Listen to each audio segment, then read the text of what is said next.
Subscribe Muhammad Amjad Nadwi, Indian Islamic scholar. الشيطان الرجيم بسم الله الرحمن الرحيم وكنتم أزواجا ثلاثة فأصحاب الميمنة ما أصحاب الميمنة وأصحاب المشأمة ما أصحاب المشأمة والسابقون السابقون أولئك المقربون في جنات النعيم وَكُنْتُمْ أَزْوَاجًا ثَلَاثَةً اور تم تین حصوں میں بٹ جاؤ گے. فَأَصْحَابُ الْمَيْمَنَةِ پھر ایک حصہ وہ ہے جو دائیں جانب والے لوگ ہیں. ما اصحاب المیمنہ دائیں جانب والے کیا ہی خوب ہیں، اور ایک بائیں جانب والے ہیں. بائیں جانب والے کیا ہی برے ہیں، اور آگے رہنے والے تو آگے رہنے والے ہی ہیں. یہی لوگ دراصل مقرب ہیں اور ہمیشہ ہمیشہ کے نعمت والے باغوں میں رہیں گے.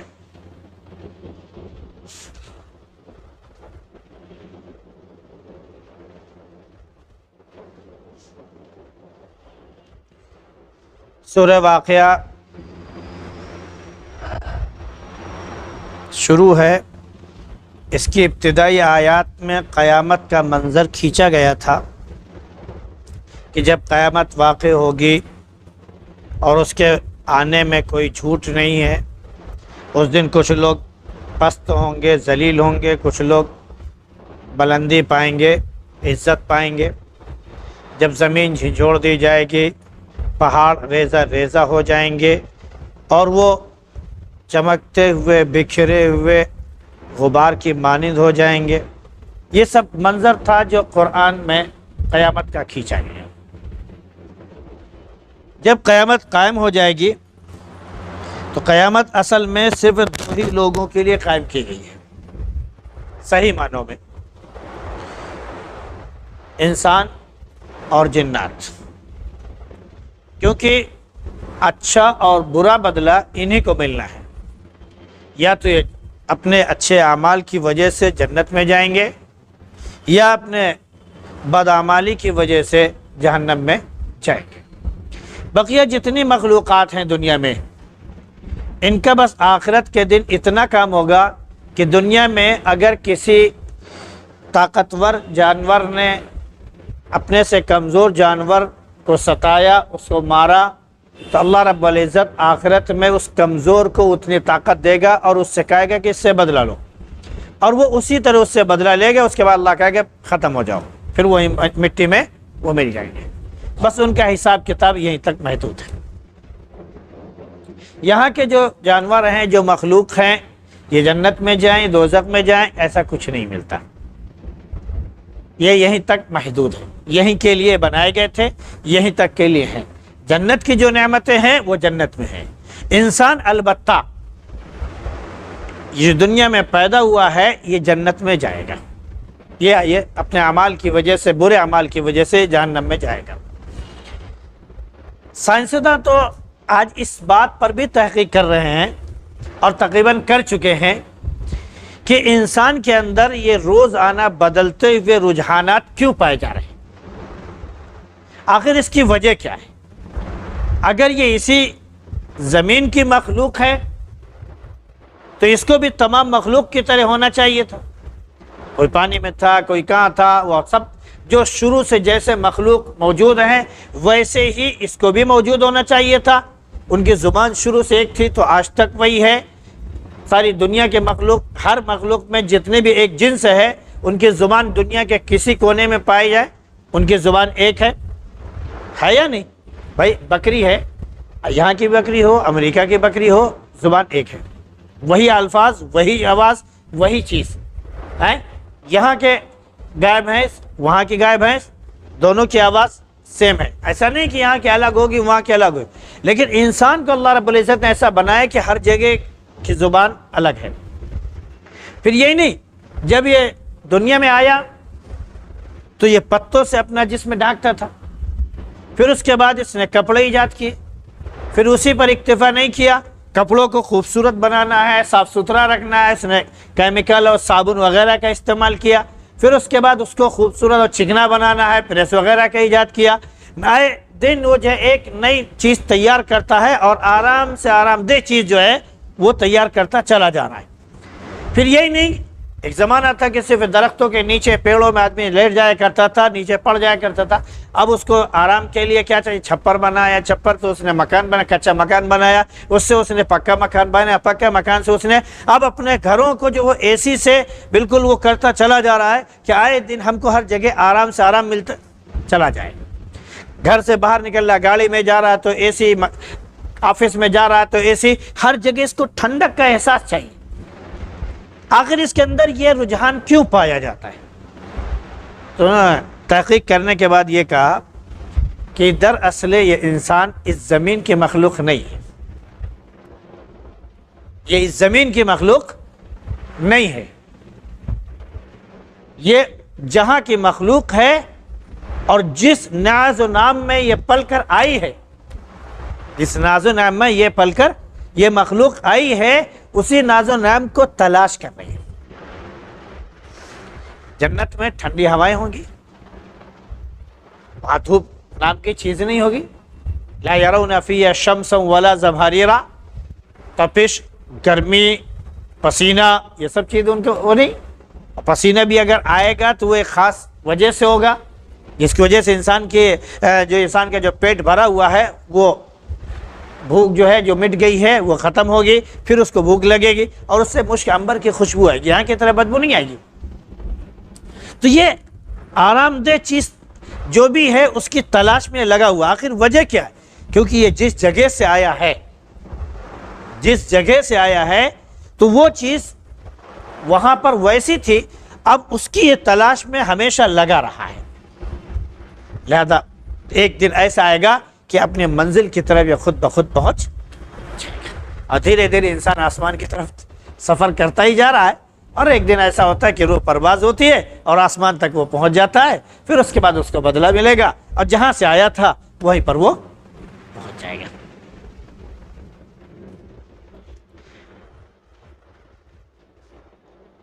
تو انسانوں کے بارے میں یہ کہا گیا کہ وَكُنْتُمْ أَزْوَاجًا ثَلَاثًا, تم جو ہے 3 حصوں میں بڑھ جاؤ گے, 3 ٹکڑیوں میں بانٹ دیے جاؤ گے.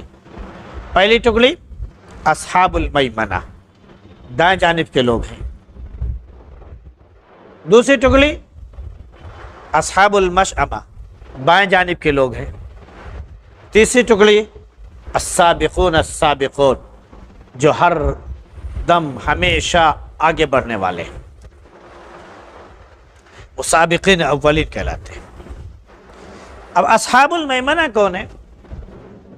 جب قیامت قائم ہوگی تو صحیح معنوں میں اگر دیکھا جائے تو کچھ لوگ عرش کے نیچے نور کے منبر پر بیٹھے ہوں گے, وہ سمجھ لیجئے کہ وہ سابقین اولین ہیں.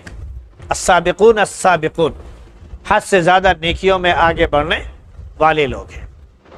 کچھ لوگ ہوں گے جو عرش کے سائے میں دائیں جانب ہوں گے,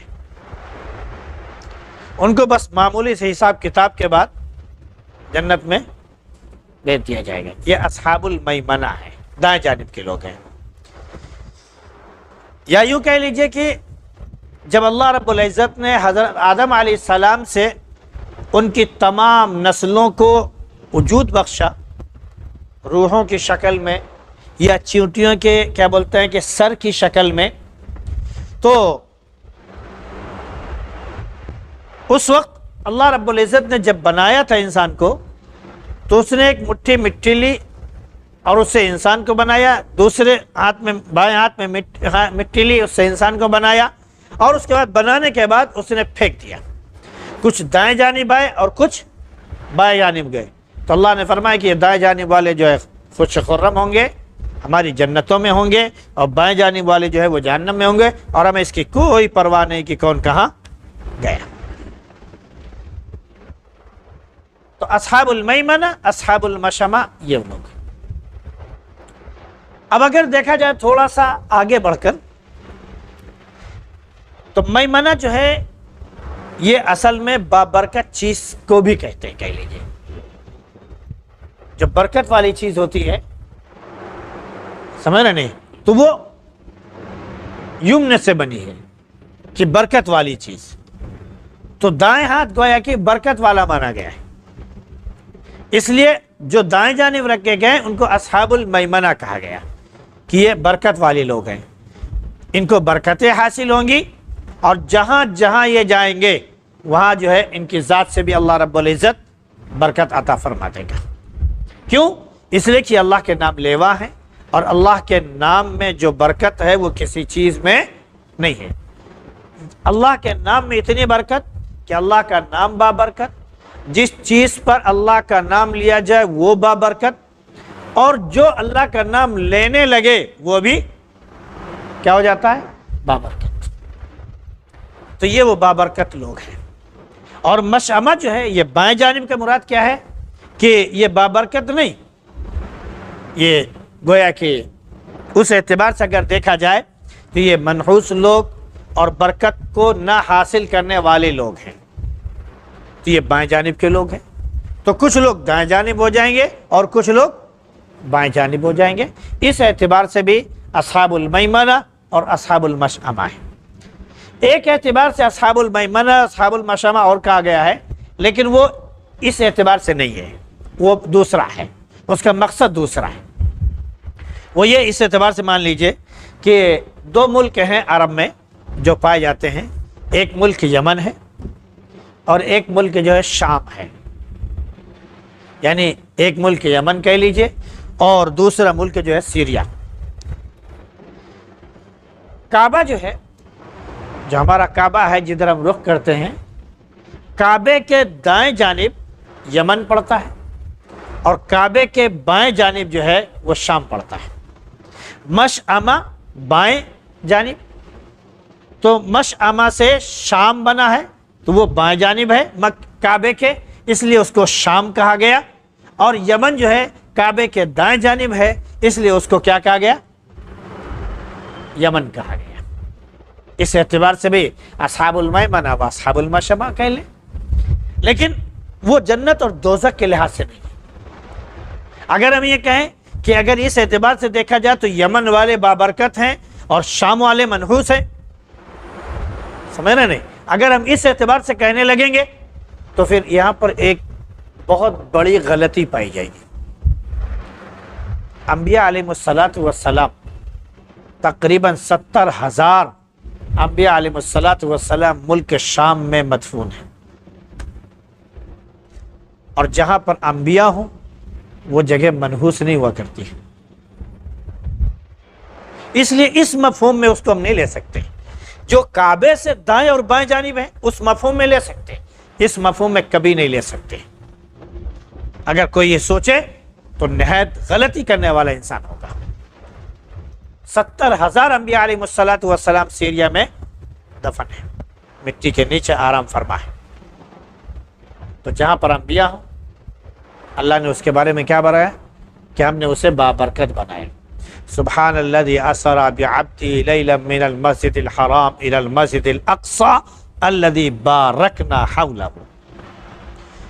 بابرکت ہے وہ ذات جو اپنے بندے کو رات میں مسجد حرام سے مسجد اقصی لے گیا، یعنی نبی کریم صلی اللہ علیہ وسلم کو، اور مسجد اقصی ملک شام جو آج الگ ہو گیا، سیریا وہ فلسطین میں آ گیا، ورنہ کبھی فلسطین وہ سیریا میں ہی داخل تھا، تو ملک شام میں۔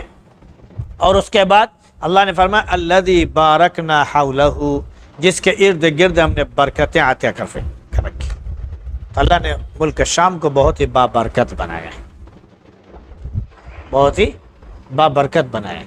ایک جگہ نبی کریم صلی اللہ علیہ وسلم نے ارشاد فرمایا کہ میرا حوض کوثر تقریباً یوں کہہ لیجئے کہ حرم پاک سے لے کر حجاز سے لے کر سیریا تک کا ہوگا، میرا حوض کوثر جس سے ایک مرتبہ گرم پانی جس کو پلا دیں گے پھر اس کو آخر تک پیاس نہیں لگے گی. اتنا بڑا حوض کوثر ہوگا. تو بہرحال 3 حصوں میں بٹیں گے، ایک دائیں جانب والے اور ایک بائیں جانب. تو دائیں جانب والوں کے بارے میں اللہ نے فرمایا کہ بہت ہی خوب اور بہت ہی بابرکت لوگ ہیں، کہ ان کو دنیا میں بھی برکتیں حاصل ہوئیں.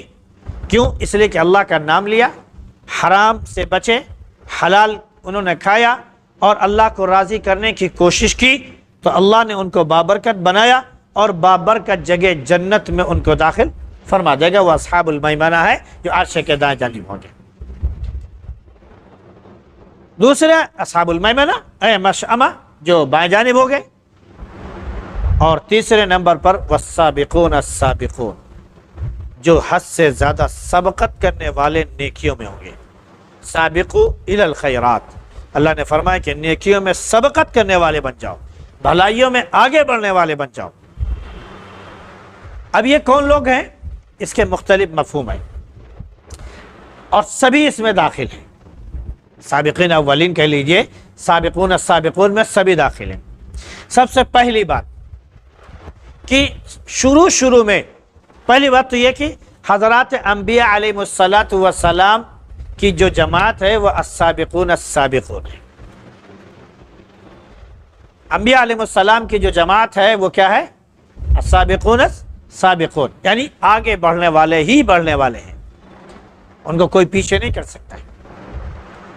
کیونکہ اللہ نے اپنے ان بندوں کو بڑا منتخب بنایا، بابرکت بنایا، اور اللہ رب العزت نے ان کے ذریعے سے دنیا میں برکتیں عطا فرما دی. ان کے لیے کہہ لیجئے ان کی وجہ سے نہ جانے کتنے لوگوں کو ہدایت کے راستے پر لگایا، تو بابرکت ہے. فالسابقون السابقون سب سے پہلی جماعت انبیاء علیہ السلام.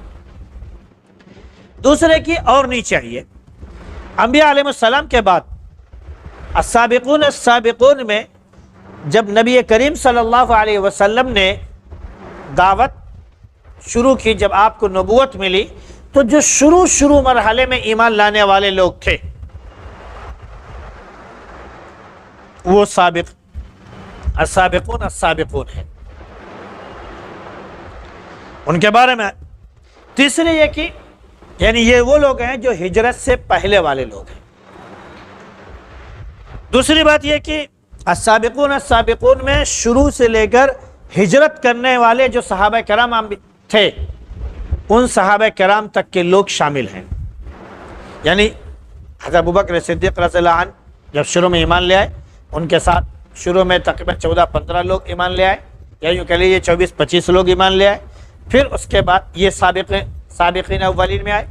پھر اس کے بعد کیا بولتے ہیں کہ جو ہجرت کرنے والے لوگ تھے 2-3 سالوں میں جنہوں نے ہجرت کی تھی، اللہ کے نبی صلی اللہ علیہ وسلم نے ان کو حکم دیا، تو وہ ہجرت کرنے والے لوگ ہیں، وہ لوگ ہیں.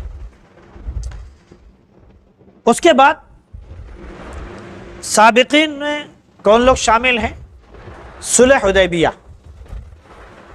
جب اللہ کے نبی صلی اللہ علیہ وسلم مکے سے مدینہ ہجرت فرما گئے اور آپ جو ہے عمرے کے لیے تشریف لے جا رہے تھے 6 سال بعد، تو وہ جو ہے صلح حدیبیہ جو ہے حدیبیہ کے مقام پر ایک کافروں سے آپ کی صلح ہوئی جو عمرے وغیرہ کے تعلق سے تھی.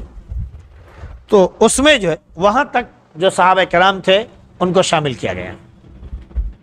تیسری بات یہ کہ سابقین میں تمام صحابہ کرام رضی اللہ تعالی علیہ مجمعین شامل ہیں. والسابقون الاولون من المہاجرین والانصار، تمام صحابہ چاہے وہ مہاجر ہوں چاہے وہ انصار ہوں، سب کے سب سابقین میں شامل ہیں. چوتھی بات قرآن کی آیت سے بھی معلوم ہوتی ہے کہ والذین اتبعوہم باحسان، صحابہ کرام کے ساتھ جو ملے ہوئے لوگ تھے، یعنی صحابہ کرام کے بعد جو زمانہ آنے والا تھا اور جو زمانہ آیا، جنہوں نے صحابہ کا دور دیکھا اور وہ ایمان کے ساتھ بھلائی کے ساتھ وہ قائم تھے اپنے ایمان پر، اچھائی پر، خوبیوں پر، تو اللہ رب العزت نے فرمایا کہ والذین اتبعوہم باحسان، ہم نے سابقین میں ان لوگوں کو بھی شامل کر دیا جو ان سابقین اولین کی اتباع کرنے والے لوگ تھے. یعنی صحابہ کی اتباع کرنے والے، صحابہ کی جو نسلیں تھی، بعد میں آنے والی جو ذریتیں اور قومیں تھیں، جنہوں نے صحابہ کو دیکھا ان کو سابقین میں شامل کر دیا۔ تیسری بات یہ کہہ دیا جائے کہ اللہ کے نبی صلی اللہ علیہ وسلم نے ایک موقع پر فرمایا کہ خیر امتی قرنی ثم الذین یلونہم ثم الذین یلونہم، سب سے بہترین امت وہ ہیں جو میرے زمانے میں پائے جا رہے ہیں، یعنی صحابہ کرام، پھر اس کے بعد سب سے بہترین وہ ہیں جو صحابہ کے بعد ہیں، یعنی تابعین، پھر اس کے بعد سب سے بہترین وہ ہیں جو تابعین کے بعد ہوں، یعنی تبع تابعین، تابعین کی اتباع کرنے والے۔ تو تین دور کے بارے میں، تین زمانے کے بارے میں اللہ کے نبی صلی اللہ علیہ وسلم نے فرمایا کہ یہ سابقین گویا کہ سب سے بہترین لوگ ہیں، تو یہاں تک کہ لوگوں کو سابقین اولین میں شمار کیا گیا ہے۔ اگر اس سے بڑھ کر تھوڑا سا آگے چلا جائے تو یہ ہے کہ جو ہمیشہ گناہوں سے محفوظ رہنے والا، بچنے والا، شکوک و شبہات سے دور رہنے والا، اور ہمیشہ تقوی و پرہیزگاری کو اختیار کرنے والا، نیکیوں میں ہمیشہ سبقت کرنے والا، برائیوں سے ہمیشہ نفرت کرنے والا، قیامت تک جو بھی انسان ہوگا کہ صرف نیکیوں کا انبار ہی لے کر جائے، تو اگر دیکھا جائے تو یہ بھی جو صرف نیکیاں لے کر جا رہا ہے، برائیوں کا اس کے پاس وہ نہیں ہے، اگر ان کو بھی سابقین میں شامل کر دیا جائے تو کوئی مضائقہ نہیں ہوگا۔ اللہ ہم سب کو سابقین میں شامل فرمائے، ورنہ اصحاب المیمنہ میں تو اللہ شامل فرما ہی دے، جو دائیں جانب ہوں گے اور ان کی مغفرت ہوگی، وہ جنت میں جانے والے ہوں گے، کیونکہ جو سابقین ہیں ان کے بارے میں خصوصی طور پر اللہ نے فرمایا فی جنات النعیم، وہ بہت مقرب لوگ ہیں، اولئک المقربون، بڑے مقرب ہیں، بڑے اللہ کے قریبی ہیں، اور اتنے اللہ کے قریبی ہوتے ہیں کہ اللہ رب العزت ان کے بارے میں تو یوں کہہ دیتا ہے کہ من عادی لی ولیا فقد آذنتہ بالحرب، اگر کسی نے میرے ولی کو، میرے دوست کو، جس سے میں محبت رکھتا ہوں، اس سے کسی نے نفرت کی، دشمنی کی، تو اس بات کو سن لے، میرا اس سے اعلان جنگ ہے۔ فقط آذنتہ بالحرب، تو جس نے میرے کسی ولی کو ستایا، اس سے دشمنی کی، تو اللہ نے فرمایا کہ میرا اعلان ہے کہ میں اس ستانے والے شخص سے جنگ کا اعلان کرتا ہوں، اور جس سے اللہ جنگ کا اعلان کر دے اس کی طاقت نہیں ہے کہ وہ جیت سکے، اسے اصحاب المشأمہ میں تو جانا ہی جانا ہے۔ اللہ ان سے ہماری حفاظت فرمائے۔ تو یہ سابقین اولین جو سورہ رحمان میں پہلی جو دو جنتیں بتائی گئی تھی، ان دونوں جنتوں کے حاصل کرنے والے ہوں گے، اور جو اصحاب المیمنہ کہہ لیجئے، یہ جو دوسری دو جنتیں ہیں، ان دونوں کے حاصل کرنے والے ہوں گے۔ بر اللہ رب العزت ہم سب کو اعلیٰ جنت میں مقام عطا فرمائے اور جنت الفردوس عطا فرمائے۔ سبحان اللہ بحمدہ، سبحانک اللہم وبحمدک، ونشہد ان لا الہ الا انت نستغفرک ونتوب۔